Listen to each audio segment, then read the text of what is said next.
So the Eagles played the Cleveland Browns last night to an 18-18 tie. But the bigger thing that came out of this game, in my opinion, the Philly Dogs once again show they're for real.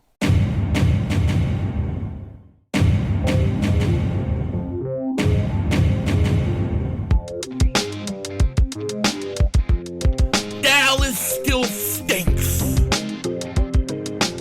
Yo, by the way, Dingbat here, and hope everybody's having a great day. Hope you guys will do well, be hanging in there. So the Eagles and the Browns played to an 18-18 tie, but who cares about the final score? Because what we saw out of last night was that the Philly Dogs are real. They're all real, and they're all showing up. We know what Jalen Carter can do. We know what Jordan Davis can do. But to go out and see Nakobe Dean tell people he is the real deal and show it was fantastic. Nolan Smith flashes again. This guy is going to be an absolute stud. We are getting production from these young guys, and they are going to be very important as this season goes on. We have a lot to talk about. A lot happened last night. But before we get into it, if you're new to the channel, you like the content, make sure you hit that like button. More importantly, make sure you subscribe to the most censored, the most throttled, Eagles content creator in all of the internet. And if you've been subscribed for a while, I just want to thank you so much for all the support you give to me. Now, I also want to take a second and thank everybody that was in my live stream. We were 1,500 strong the entire game. It was fantastic. I really appreciate you guys coming and watching preseason football with me. It's going to get turned up in a couple weeks when the regular season starts. Can't wait. We've got one more preseason game to go. Now, we do have some bad news to talk about, and we got to talk about this. You hate to see this, right? Cody J. Benjamin wrote this. MRI confirms pound Eagles, or as you young guys say, hashtag. Cornerback Zech McPherson suffered a torn Achilles versus the Brown per source. He's expected out at least 7 to 8 months, but is in good spirits and plans to return sooner, if possible. He had been battling for both outside and nickel opportunities entering 2023 season. It's a shame. You hate to see a guy go out for the season. We wish him nothing but the best, and hopefully he'll recover soon. I personally thought, as far as McPherson played last night, I thought he really struggled and got picked on the outside. He did a little bit better when he was inside. I think he's a little more comfortable there, but we wish him nothing but the best. We had a lot of guys get nicked up yesterday or hurt. Ojomo went out on a stretcher. Tyreek Cleveland went on a stretcher. They all were moving their extremities and things like that. Hopefully nobody else has got a serious injury. We saw Nolan Smith leave. They looked at his shoulder, but he's fine according to him. So hopefully nobody else is hurt. But it's really a shame to see him go down like that. And we wish McPherson, a speedy recovery. Now, when I look at this game, right? Only the Cowboy fans care about the final score, of this game. I don't care that it was 18-18. Matter of fact, it was 18-18. The Eagles had a 4th and 16, and Tanner McKee was out there. I don't understand why we punted. Like, what was the point of punting? To me, I say go out there and let them throw in 4th and 16. Try to get it. Who cares if you lose a preseason game? Maybe they wanted to see their punter punt, but the punters stink. Punting is a big concern, and we'll talk about that towards the end of this video. What I liked, what I loved, I want to talk about the things that I loved first. I'm going to start with Nakobe Dean. Nakobe Dean, to make the play he did, okay, I think he had 3 tackles. Listen, Nakobe Dean, Jalen Carter, those guys were not out there but more than the first series, and they were out. Nolan Smith was in there a little longer. But what I saw from Nakobe Dean is a guy who is very, very smart, very fast. He knows where the play is going. And on that goal line stand, he got in, he got penetration, he got through there so quick, okay? And he forced the fumble. I thought that was a big play. Anybody that thinks Nakobe Dean is not going to be a player is greatly mistaken. This kid is going to be an absolute stud. So I was really happy with him. The other guy I was really happy with was Zach Cunningham. Zach Cunningham played really well, and I think right there is your starters. I think it's Nakobe Dean and Zach Cunningham, because I thought Zach Cunningham was tremendous too. And, apparently he signed a big contract in Tennessee, got injured or stuff, and then was cut. So this guy may have something left, And here's what Nick Sirianni said on the linebackers. Sirianni says, on the Eagles linebackers, quote, I like that group. I really like what Nakobe looks like. I really like how Zach Cunningham played tonight. Nick Morrow, Christian Ellis, Miles Jack, really looking forward to letting that continue to play out. And he's talking about the battle there, right? And then Zach Berman says, don't think it's a coincidence that Cunningham was second name mentioned. Eagles wanted him paired with Dean on Thursday for a reason. Made a few plays in practice that caught Sirianni's attention. Eagles like his length in the passing lanes. I thought Cunningham, I thought he was fantastic. I really did. I thought he had a great game. I thought Nakobe Dean had a great game, even though he was in the first series. Well, what people don't understand is the Eagles had their backups in. Their second string is pretty much out by the first series. After the first series is over, most of those guys were out. A couple guys were still in there, but most of the guys, by all counts, were out. So by the mid-third quarter, you got third stringers in. So I think you can't really look at the score and things like that. But individual players blowing things up and making plays. Nakobe Dean and Cunningham were absolutely fantastic. I even like Christian Ellis. I just think he's got to be a better tackler. I mean, he knows where the play's going. He's very athletic. He's very fast. He gets there. But sometimes he misses the tackle. Even Morrow made a couple nice plays and missed the tackles. These linebackers, this may be crazy that I'm saying this, but I think they're coming around. I think we may be in a situation where we might have gotten a steal in Cunningham, and I think Nakobe Dean is a player, and I think Nakobe Dean proved that last night. It's just my opinion, okay? The other guy I want to talk about is Nolan Smith. I mean, Nolan Smith is so quick off that get-up. Man, he is so fast off that snap. He gets around the edge, and to blow up that reverse that he did, make the play he did, and show the speed to close on a guy that's pretty fast himself. That was tremendous. It was a shame that he got hurt, but Nolan Smith is going to be a stud. Nolan Smith is going to be a monster. I loved what we saw from Nolan Smith. And if you look so far in the two preseason games, Jalen Carter, Nolan Smith, and Nakobe Dean, all big impacts on just a few series. They're already making big impacts. And I know Jordan Davis has been making a lot of impacts in practice. And when those guys get more snaps, they're going to be devastating. Those Philly Dogs are real. They're the real deal, and the Eagles are sitting pretty. Believe me, the Cowboy fans they're going to hate. They're going to hate hearing Nolan Smith's name for the future because they drafted the wrong Smith. And that's facts. Mark it down. Mark it down. Okay?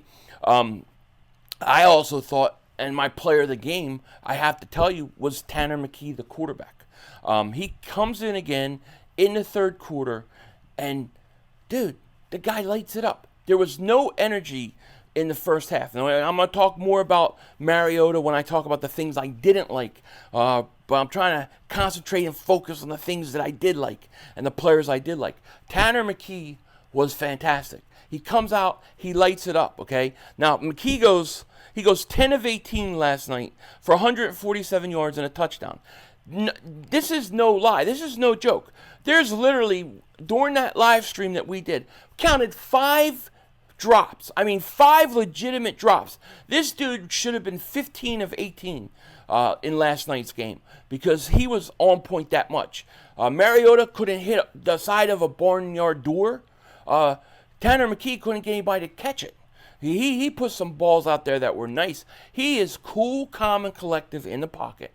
He sits there, the pocket's collapsing, he hangs in there, he makes his throws, he makes some really accurate throws, and if these guys would just come down with it, he would have had an even better night. Last week, he was 10 of 20, 148 yards. So I really like what I'm seeing out of Tanner McKee. Now, this week, and a lot of people are going to talk about Tanner McKee being the number 2 quarterback. Should he be the number 2 quarterback? That's something interesting, right? Because McKee's coming out, and yes, people say, well, he's playing against third and fourth stringers. That's true, but he's also playing with third and fourth stringers around him. It would be interesting to me. It's just me. It would be interesting to let him play with the second-team offense. Let those guys come out. Let him play with them for a first half. I would love to see it. Now, I talk about Tanner McKee and playing with the second-team offense to say this. Marcus Mariota stunk it up last night. Like, he stunk it up. I don't know what's going on with this guy. I was very happy when the Eagles signed him. I thought he was going to be a great backup quarterback, but you got to be able to hit your players and make throws. I mean, he missed guys like Calcaterra. He was missing guys left and right and right in front of him. I mean, he throws over their heads constantly. And I'm not talking about guys that are covered. I'm talking about wide open over the middle of the field, wide open at the sideline. Like, these guys are wide open, and he's just flat out missing them. I got to think that it's mental with Mariota, because I think back to Mariota. I think back to when we played him. Remember, he was with Tennessee. I think we went and lost in overtime. He threw for like 380-something yards and like 4 touchdowns. We were in an overtime. We're up 3. He goes down the field and wins the game. Like, where's that guy? Where is that guy? I wonder if it's mental with him right now. I really do, because he can't hit anything. And it's scary. My biggest fears going into the season right now are Marcus Mariota, the backup quarterback, and your special teams. Those 2 things worry me. So I understand. A lot of people are saying, dude, we need to play Tanner McKee. Let Tanner McKee play. Let the guy go out there and be the backup quarterback. I don't know that the Eagles would do that. I don't know that they would trust a rookie to do that. Plus, what they're paying Mariota, I don't know if that's I don't know if that's something they would do. Me personally, I would take a shot. But I don't know that the Eagles would do it. I'm hoping next week Tanner McKee just plays the whole game. I just want him to play the whole game. Most likely he'll probably play the first half, and then it'll be Ian Book the second half, which will be brutal. That final preseason game, the final half, is going to be brutal. But it is what it is. But they're always like that. Marcus Mariota, will he stick around as the backup quarterback? I mean, he probably will, based upon what they're paying him and stuff. But they got to figure it out. They got to get this guy to start making his throws. I mean, even Oz, he goes out with a shoulder injury. The reason he got hurt, if you look at the play, he's open. Mariota throws it off. He has to try to turn around, falls down, trying to turn around and go for the ball that was over his head, and he fell on his shoulder. That's why he hurt his shoulder. So Mariota really was. He wasn't good.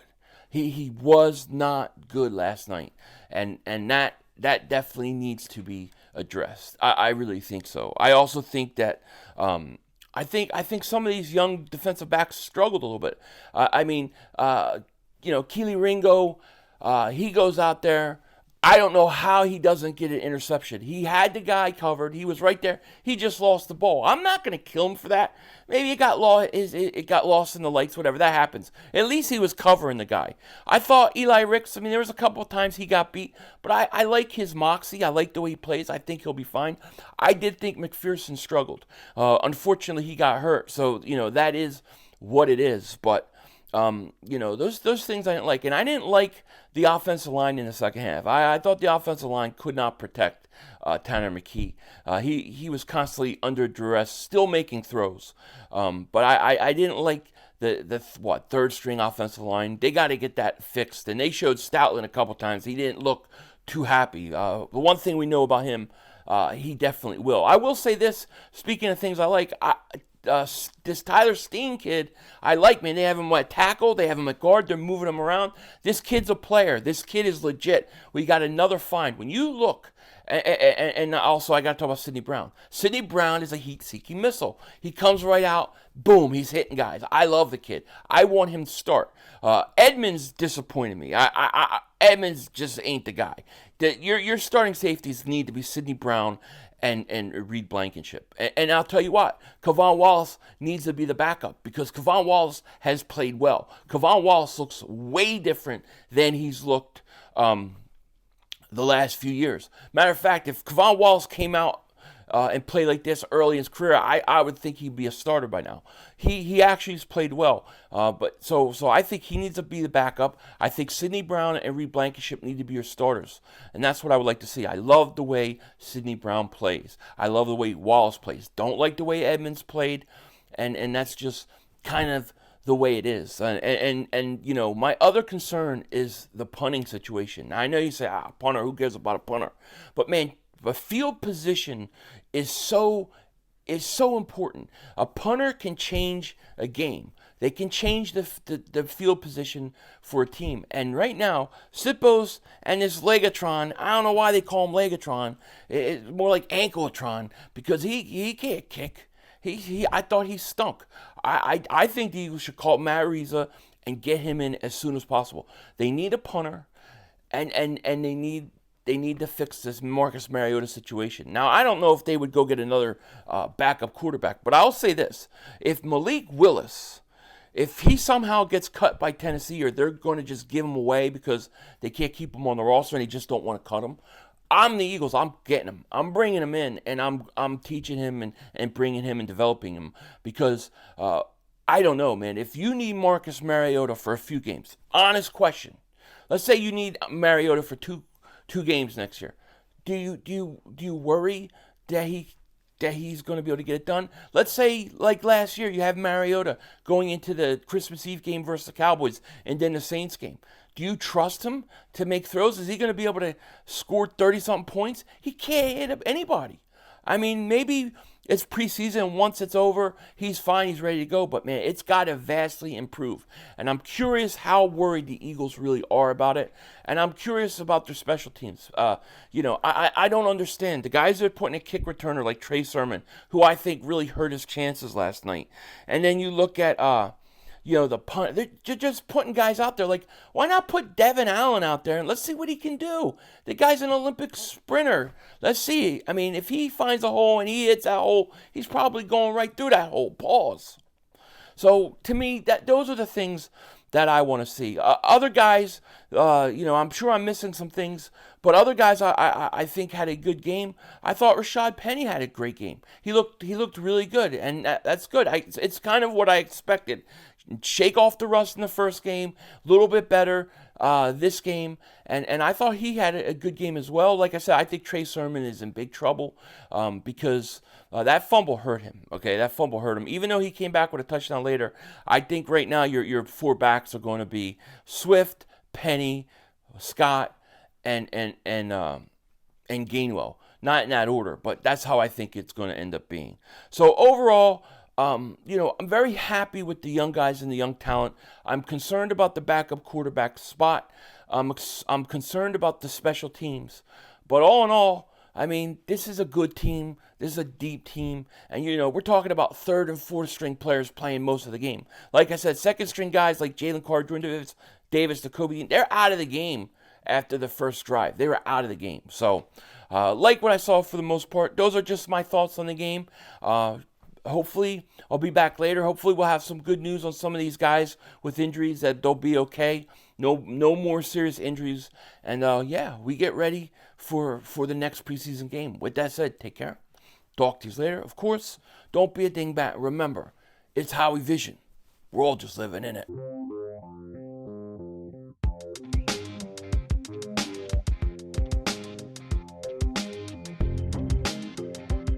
I see, so Madden, it's what? Madden launch day today? Ooh, Madden launch day. I'm watching some people play it and seeing some of the graphics. Madden looks like Madden 23, Madden 22, Madden 21, Madden 20, Madden 15, Madden 14, Madden 13. It looks like crap. It looks like crap. I see on Steam they have a ranked 5 out of 10. 49% of the people liked it. That's less than half. And the sad thing is I probably get it because I'm just so desperate to play a good football game, but there isn't anymore. I need one more of those. Like, there was a VR game I played last year. I forget what it's called, but man, they need to update that because that was way funner than Madden. But I'll probably get Madden anyways, even though it looks like it's crap. Denzel Washington out.